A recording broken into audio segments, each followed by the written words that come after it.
of familial bonds, the close relationship between Tyler and his sister Christy ultimately spiraled into a profound betrayal. Christy, driven by her own motives, manipulated Tyler into taking the blame for a crime he did not commit. This heart-wrenching manipulation serves as a vivid reminder of the dark side of trust within families. Adding to the complexity of this tragic story, Christy's troubled relationship with her husband Joey, marked by public disputes, rendered her an early suspect in the investigation.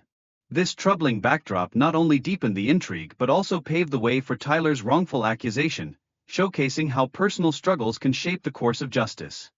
The police interrogation tactics directed at Tyler spark significant ethical concerns, especially when it comes to minors.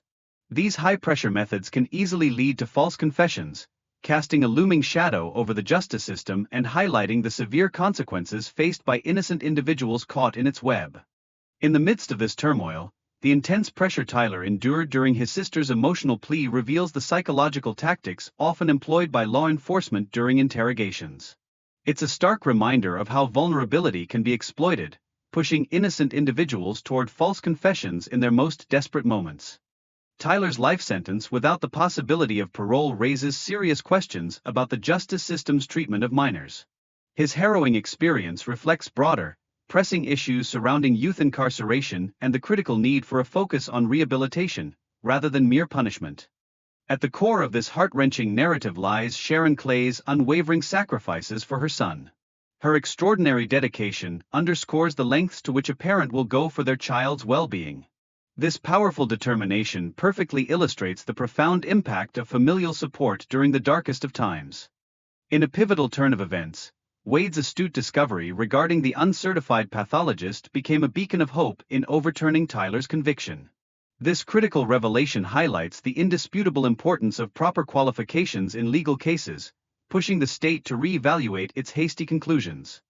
Amidst the chaos, Tyler's courageous choice to reject a plea deal, despite the enticing promise of freedom, truly underscores his steadfast commitment to proving his innocence. This remarkable decision shines a light on the moral dilemmas faced by those wrongfully accused, as they navigate the treacherous waters of the justice system. Examining the role of family dynamics, particularly Tyler's instinct to protect his sister, adds layers of complexity to this narrative. It offers us a deeper understanding of Tyler's confession, illustrating how familial love can sometimes intertwine with legal pitfalls in unforeseen ways. The court's findings, which revealed inconsistencies in the evidence presented, propelled the quest for truth and justice further. The pristine condition of the crime scene stood in stark contrast to the violent narrative painted by the accusations against Tyler, igniting a fervent desire to uncover the real story. Following his release, Tyler embarked on a courageous journey to find a fresh start, leaving Mississippi behind. In pursuit of education and a career in emergency services, he also became a powerful advocate for young individuals facing injustices within the legal system, transforming his pain into a platform for change. Despite the scars left by his traumatic experience, Tyler exemplified remarkable resilience and an unwavering hope for the future. Ultimately, he emerged as an inspiring activist, dedicating himself to the crucial mission of protecting children's rights within the legal landscape, proving that even in adversity, one can rise to inspire change. Tyler, I mean, you're telling them the truth, right? They're not making you say stuff that you don't want to say. This is 13-year-old Tyler Edmonds. Moments earlier, his mother Sharon walked into the sheriff's office, unaware that her son was being interrogated. I don't have a problem with him talking to you, but I would prefer to be in the room because he is a minor. And y'all were sitting here doing stuff behind my back. What she doesn't know is, before she came in, police coerced Tyler into confessing to the murder of Joey Fulgham. Look at me. Look at me. Are you having problems? Well, what's wrong? What's wrong, baby? I told you the truth. Okay, what is the truth? How? Yeah. The problem is, Tyler is innocent and he's taking the fall to protect someone. Tyler, honey. Son, look at me. Did you for real do that, or are you just telling him that? We both did. We both did. Christy had an unusually close relationship with Tyler. In fact, in one of his school essays, he wrote, "I love my sister more than I love myself." I just wanted so bad for her to be happy. He trusted her, and she abused that. She was a master manipulator. The extent of what can really only be described as evil, nobody suspected that. I said, Christy has already told us that you shot Joey. Christy's trying to put this on you. He said, I don't believe that. Prosecutors have charged a 13-year-old with capital murder. He was screaming, "Mama, please don't leave me here." It was horrible. It was all about saving my child's life. May 12th, 2003, Mother's Day, in the small town of Starkville, Mississippi. 13-year-old Tyler Edmonds is eagerly waiting for his big sister Christy to finish packing up for their trip to the beach. Christy was still in the house and crunked the car up, and I was sitting there messing with the radio waiting for Christy. As he waited in the back of the car, he heard a loud noise coming out of the house. And then all of a sudden I just heard this pop. I didn't know what it was. I didn't think anything of it. Unaware that something had happened, Tyler enjoyed his trip at the beach with his sister until Christy's cell phone started ringing on their way home. We were heading back. Christy's phone rang, and people were calling her left and right. She just got this look on her face. She said they found Joey dead. As Joey's wife, Christy quickly became the prime suspect in the case, and this didn't come as a surprise, since everybody in town knew the couple had issues after they saw Christy and Joey debate their marital affairs on the Montel Williams show a few years ago. During the episode, Christy revealed that Joey's last child wasn't actually his. Your husband agreed to go ahead and, be the father of this baby? He said that it didn't matter who she belonged to, that he was going to be her daddy. And what relevance did this play in the investigation? Just because you might be a bad wife does not make you a suspect. Everybody is a suspect until you start leading them out. Christy was quickly arrested, but when the police started questioning her, they were taken aback by her answers. Christy basically paints Tyler as the mastermind behind Joey's murder. She says it's Tyler who pulled the trigger, that it was Tyler who was motivated by anger directed at Joey. 2 days after the murder, Tyler was brought to the sheriff's office by his mother, Sharon, on the pretense that they had 1 or 2 questions for him. Once there, officers removed her while another deputy led Tyler to the interrogation room, alone. When they separated us is when the problem started. For hours, Tyler claimed his innocence until the officers revealed what Christy had told them. I said, no. And the deputy leaned down and got in my face. He says, "Are you calling me a liar, boy?" And I said, "I'm not calling you a liar, but I don't think that my sister would say that." To either prove their point or try to scare the young boy into confessing, the police brought in Christy. My sister was in an orange jumpsuit and, shackles and handcuffs. And to be quite frank, it scared the out of me. She was just sniffling and crying. She said, "Oh my God, Tyler, they're going to kill me. I'm going to get the electric chair. You have to help me." And I'm like, I can't help. What am I supposed to do? Christy asked him to take the blame and promised that, because he was a minor, he would only get a slap on the wrist while she could avoid the death sentence. Scared for his sister's life, Tyler agreed to her plan, but could never have guessed how badly this whole situation would backfire at his trial. When the officers came to remove Christy from the room, Tyler told them he was ready to talk. This is when they turned on the camera and recorded his confession. Outside the room, his mother was worried sick about him. Minutes later, I started looking for Tyler, and that's when I got to the door where they had interrogated him and taped the confession. I don't have a problem with him talking to you, but I would prefer to be in the room because he is a minor. And y'all are sitting here doing stuff behind my back. What's wrong, baby? Okay, what is it first? They have the confession now, even though there's some discrepancy between Christy's version and Tyler's version. They have a confession. They're on solid ground. When the jury handed over their verdict to the judge, Tyler's attorney knew its content before the judge could even open the letter. When the jury verdict was returned, I saw a smile on the judge's face when he looked at the verdict. It had been clear to me through the trial that he believed he was guilty and wanted him convicted. I was sentenced to life without the possibility of parole until age 65. They pushed my mom out, and they put me in handcuffs in a padded cell. There's no toilet, no bed, it was just a little hunch of concrete on the floor. The death penalty would be so much better than sitting here 24 hours a day for the rest of my life. I'll never forget the first time that I visited with him was shortly after the conviction, and he was crying. When I went to leave, he was screaming, "Mama, please don't leave me here." It was horrible. That time in prison took so many experiences away from me. There are things that I saw and experienced that I don't think any child should ever have to experience. Even Joey's family wished they could have obtained justice without imposing this kind of torture onto the young Tyler. All the Fulgham family wanted is just for him to say what had happened. We just wanted closure more so than we cared about, punishing him for the rest of his life. For 5 long years, Tyler wasted away inside Walnut Grove, the largest youth correctional facility in the United States. Throughout this time, only one person inspired him enough to keep going. My mother, that is one of the toughest women that I know. I knew that she would never give up. Every court proceeding she was there, every visitation she was there.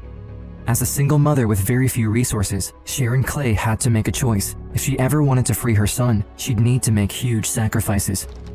My mom literally gave up everything that she had, her life, her house, her husband, her financial security. Tyler's defense was pretty expensive, but I had liquidated everything I had, and I'll be in debt for the rest of my life. It was all about saving my child's life, and when you go to save your child's life, what is your child's life worth? What is your child's life worth? Throughout the years, Jim Wade, Tyler's attorney, never backed down. On the contrary, he did everything he could to fight off the court's decision. Jim never gave up, kept on fighting even after Tyler was convicted. I became convinced that there were so many errors in the trial that surely this would be reversed. Reversed convictions in Mississippi are extraordinarily rare. And to think that the second trial could have a different outcome of not guilty, that was a stretch. But Wade cared about the truth, not his odds of winning, and in 2007, the court ruling was overturned when he discovered that the pathologist who handled Joey's body was uncertified. At this point, the state didn't want a retrial. Instead, they offered the now 18-year-old Tyler a manslaughter plea deal, guaranteeing his release if he pled guilty to killing Joey. But Tyler was innocent and ready to risk everything in a second trial to prove it. If he had taken the manslaughter plea, he would have been out of jail in just a few months. Whereas if he goes to trial and is convicted, he gets life in prison. But that was the strongest indication to me that Tyler was innocent.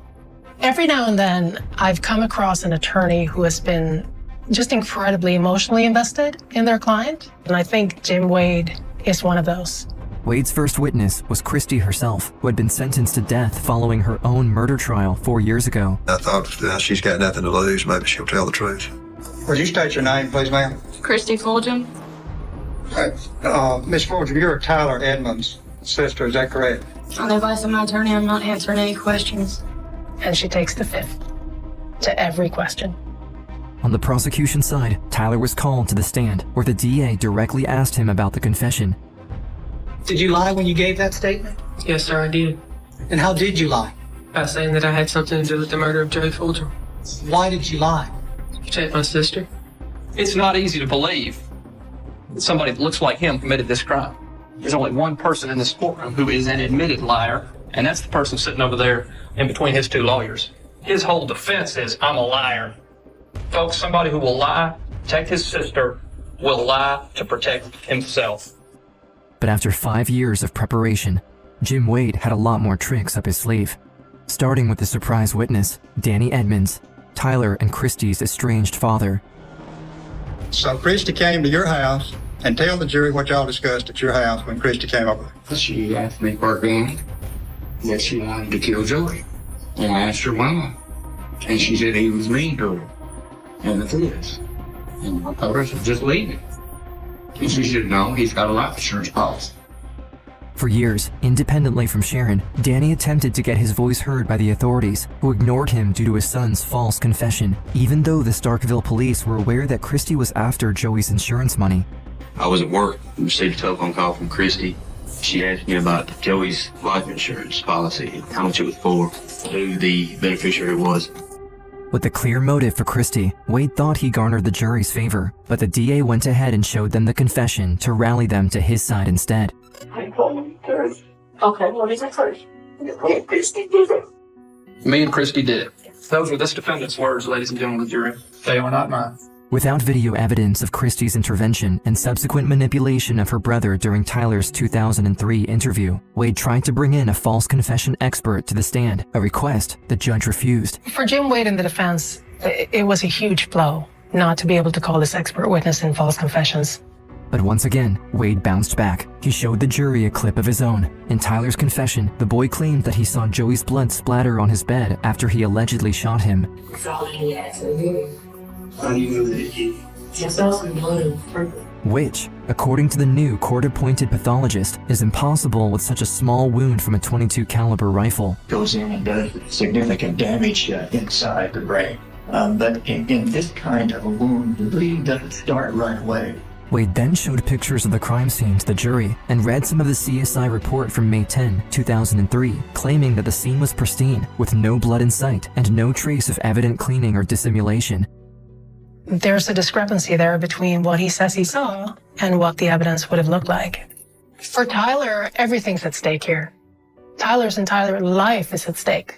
Why did she tell you that you had to take the blame for it? Because nothing would happen to me because I was under 18, and that if I didn't, then they would kill her, and that I would never see her or her kids again. After pointing out Tyler's ability to lie and using his own words against him, the district attorney tried to convince the jury one last time in his final address. Christy Fulgham did not act alone. She found someone who was willing to go into that room with her with a .22 rifle, pointed at the back of Joey Fulgham's head. The question is, though, is he to be held accountable? To which Jim Wade answered with a call of faith. The prosecutor made a very emotional argument like he knows what happened. Well, he wasn't there. He does not know what happened. But I do know this. One day we're going to all stand there before God and we're going to give an accounting.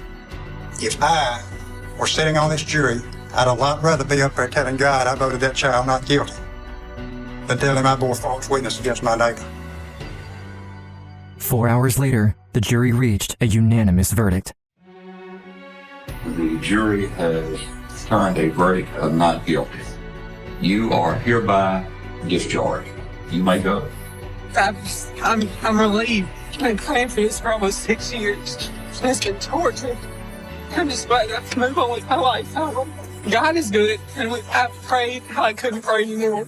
God's great. And my family and my friends have all supported me.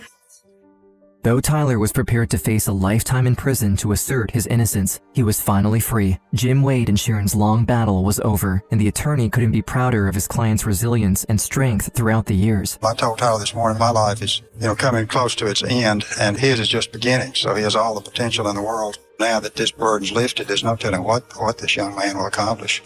In 2010, Christy, too, was retried. Extensive investigation proved that she was the one who had committed the murder and that she had planned it for over 3 years. Coincidentally, she started asking around about Joey's life insurance and how to obtain a gun around the same exact time she started hanging out with Tyler. I want to know why. Because there's part of me that believes that she knew what she was going to do, and that maybe she got close to me just to use me as a scapegoat. There's part of me that honestly believes that. But the most difficult part of this entire ordeal is the effect it had on Joey's family. You can't forget that Joey lost his life, and while I can pick up my pieces slowly and try to put them back together, he can't. Immediately after his release, Tyler returned home with his mother, but it wasn't long before the need to spread his own wings pulled him towards a new life. I left Mississippi because I didn't know where else in Mississippi I could go, where I could be anyone other than the Tyler from 5 O'Clock News. I changed. This is what happened with my life, and I needed to figure out who I was. After graduating as an emergency medical technician, Tyler moved to Arizona and worked for the U.S. Department of Defense. Over there, he also became an activist fighting for the rights of children in the legal system. Children should not be allowed legally to speak to a police officer without an attorney present. Period. I hear some people say without a parent or an attorney. It needs to be an attorney, because even parents don't know how to navigate the system as well. Today, Tyler often visits home in Mississippi and continues his activism there. He's a speaker at the Mississippi Public Defenders Association and a proud business owner supporting not only himself, but also his mother, who gave up everything for him. For people who say or believe that the state didn't do anything wrong, they took advantage of my age and my naivety. You don't take advantage of children. I don't care what your reasonings are. You don't do that to a child. If for no other reason, at least they know that I didn't just roll over, that I stood up for myself.